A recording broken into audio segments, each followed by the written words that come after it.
السلام علیکم فرینڈز، کیسے ہیں آپ؟ آئی ہوپ آپ ٹھیک ہوں گے۔ فرینڈز، آج میں آپ کے لیے بہت ہی زبردست اور خوبصورت سٹوری لے کے آئی ہوں۔ اگر آپ نے ابھی تک سیڈ کنزی کیانی چینل کو سبسکرائب نہیں کیا تو جلدی سے کر لیں تاکہ آپ کو ہماری آنے والی نیو ویڈیو جلد از جلد اور پہلے مل سکے۔ فرینڈز، یہ بات جانتے ہیں کہ یہ صرف سیڈ سٹوریز کے لیے نہیں ہے، ہم نے اس کو تھوڑا سا چینج کیا ہے، یعنی کہ اس کے نام سے ریلیٹڈ اگر دیکھا جائے تو ضروری نہیں ہوتا کہ ہم سیڈ ہی سنیں۔ اس میں آپ کو آج کے بعد بہت ساری دوسری چیزیں بھی ملیں گی، جیسا کہ پوئٹری ہے، اس کے علاوہ بچوں کی سٹوریز ہیں، ہارر سٹوریز ہیں، اور دین جیسا آپ چاہتے ہیں، یعنی جیسی آپ کی ڈیمانڈ ہے ویسی آپ کو سٹوریز بھی فراہم کی جائیں گی۔ فرینڈز، آج میں آپ کی ہی پسند کے مطابق میں بچوں کے لیے ایک خوبصورت سٹوری لے کے آئی ہوں جس کا نام ہے احمق کون۔ تو آپ لوگوں نے میری پوری سٹوری شروع سے لے کر اینڈ تک سننی ہے اور اس میں یہ ڈیسائیڈ کرنا ہے کہ کون رائٹ ہے اور کون رانگ ہے۔ آپ کو کچھ ٹکس جو ہے وہ ویڈیو میں نظر بھی آ رہی ہوں گی، اگر اس کے باوجود بھی آپ کو سمجھ نہیں آتی ہے تو سٹوری کو غور سے سنیے گا شروع سے لے کر اینڈ تک۔ جب آپ سنیں گے اس کو تو آئی ہوپ سو کہ آپ کو پتہ چلے گا کہ اس میں کون رائٹ تھا اور کون رانگ۔ تو میں اپنی سٹوری سٹارٹ کرتی ہوں۔ شہنشاہ اکبر نڈر، سچے، کھرے اور بزلہ سنچ لوگوں کو پسند کرتے تھے۔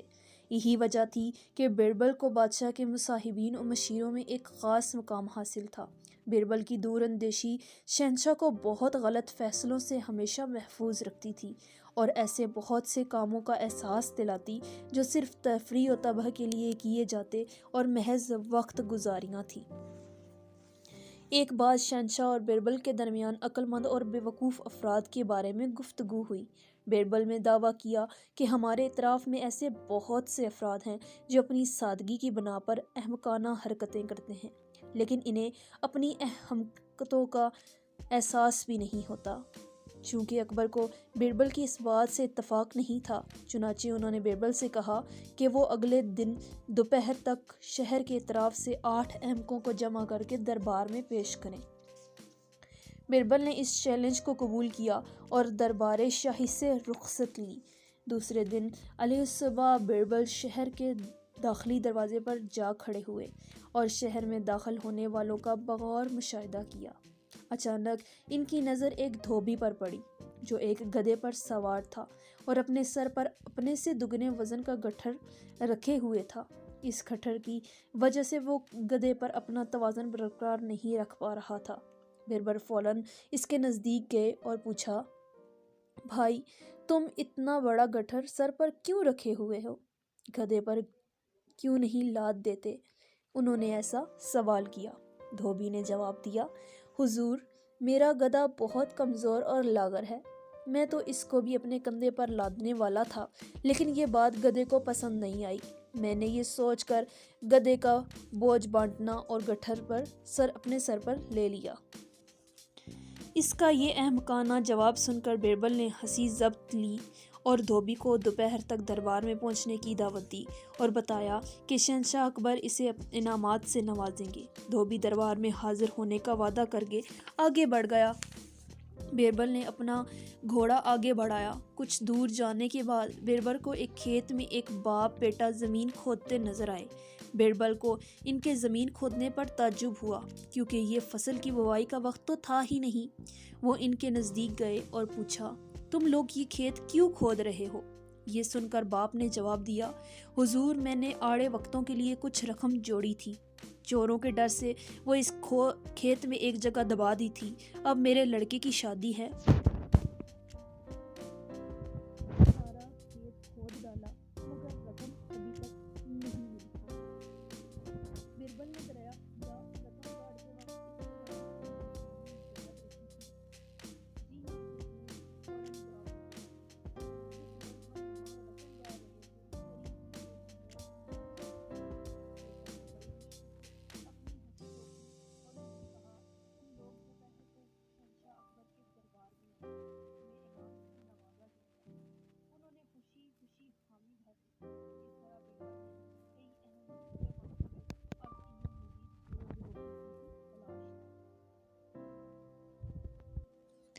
چلتے چلتے انہوں نے دیکھا کہ 2 آدمی ایک دوسرے سے جھگڑ رہے ہیں۔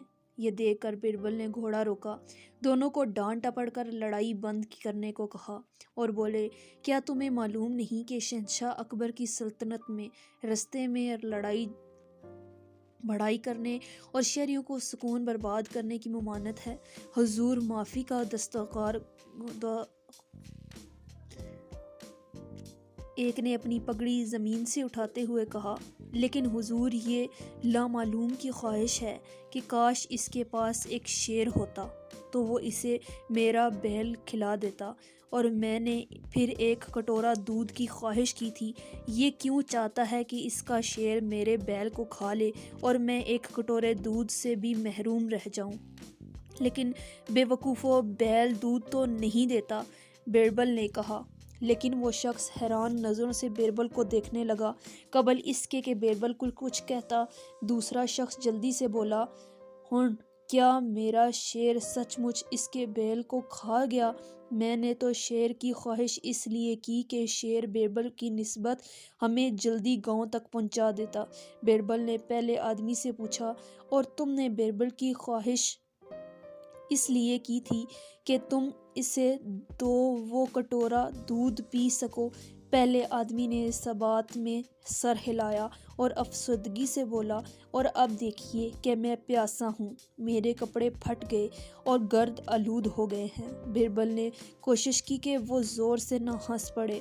انہوں نے دونوں کو چند سکے دیے جا کر دودھ پی لیں، اور تاکید کی کہ دوپہر کو دربار میں حاضر ہوئیں تاکہ انہیں انعام مل سکے۔ اب بیربل کو ایک آخری احمق کی تلاش تھی۔ اچانک اس کی نظر ایک آدمی پر پڑی جو پانی کے جوہڑ میں گرا ہوا تھا۔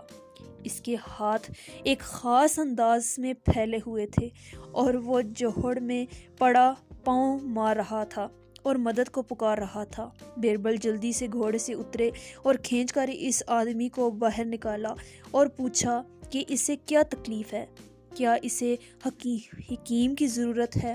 اس شخص نے بیربل کا شکریہ ادا کیا اور کہا، میں ایک بڑھئی ہوں، کافی دنوں سے بیکار تھا۔ آج ایک دکاندار نے مجھے اپنی دکان کے لیے تاک بنانے کو کہا ہے۔ اس تاک کی چوڑائی میرے پھیلے ہوئے ہاتھ جتنی ہے۔ میں جلدی اپنی دکان پر جا رہا تھا کہ جوہڑ میں گر گیا۔ میں اپنے ہاتھوں کا استعمال اس لیے نہیں کر سکا کہ اس میں تاک کا ناپ ہے۔ ہاتھ ہل جاتا تو میں تاک کیسے بناتا؟ آپ کا شکریہ، یہ کہہ کر وہ اپنے پھیلے ہوئے بازوؤں کے ساتھ آگے بڑھ گیا۔ بیربل اس کے پیچھے دوڑے۔ سنو، دوپہر کو بادشاہ کے دربار میں آ جانا، بادشاہ سلامت تمہیں بہت سا انعام دیں گے۔ اس شخص نے اسی انداز میں چلتے ہوئے کہا، اچھا حضور۔ دوپہر کو بیربل احمقوں کے گروہ کے ساتھ مقررہ وقت پر دربار میں حاضر ہوئے۔ شہنشاہ اور درباریوں نے ہر بے وقوفوں کی کہانی سنی۔ بے وقوفوں کے قصے سے دربار قہقہوں سے گونجتا رہا اور لوگ ہنسی سے لوٹ پوٹ ہوتے رہے۔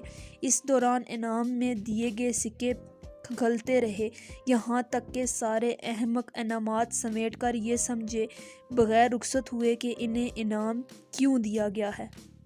سب کے جانے کے بعد شہنشاہ اکبر بیربل سے مخاطب ہوئے، بیربل، میں تمہیں انعام نہیں دوں گا کیونکہ تم اپنی اس مہم میں ناکام ہوئے ہو۔ جہاں پناہ، ناکام؟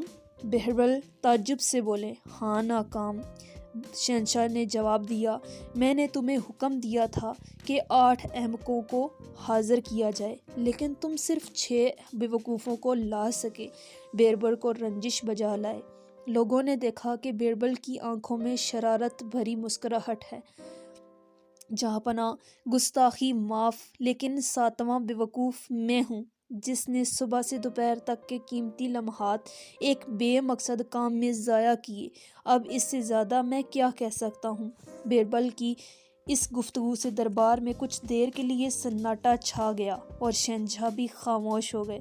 اچانک شہنشاہ اکبر کے قہقہوں سے سارا دربار گونج اٹھا۔ فرینڈز، آج کی سٹوری بہت ہی زیادہ دلچسپ اور خوبصورت تھی، لیکن آپ نے مجھے یہ بتانا ہے کہ ان میں سب سے زیادہ جو رول تھا احمق کا، وہ آپ کو کون سا پسند آیا؟ انشاءاللہ اس سے زیادہ اور اچھی خوبصورت سٹوری آپ کے لیے لے کے حاضر رہوں گی. تب تک کے لیے اجازت دیں. خوش رہیں، خوشیاں بانٹیں، دعاؤں میں یاد رکھیں، اپنا خیال رکھیں، دوسروں کا بھی خیال رکھیں. اللہ حافظ. فی امان اللہ.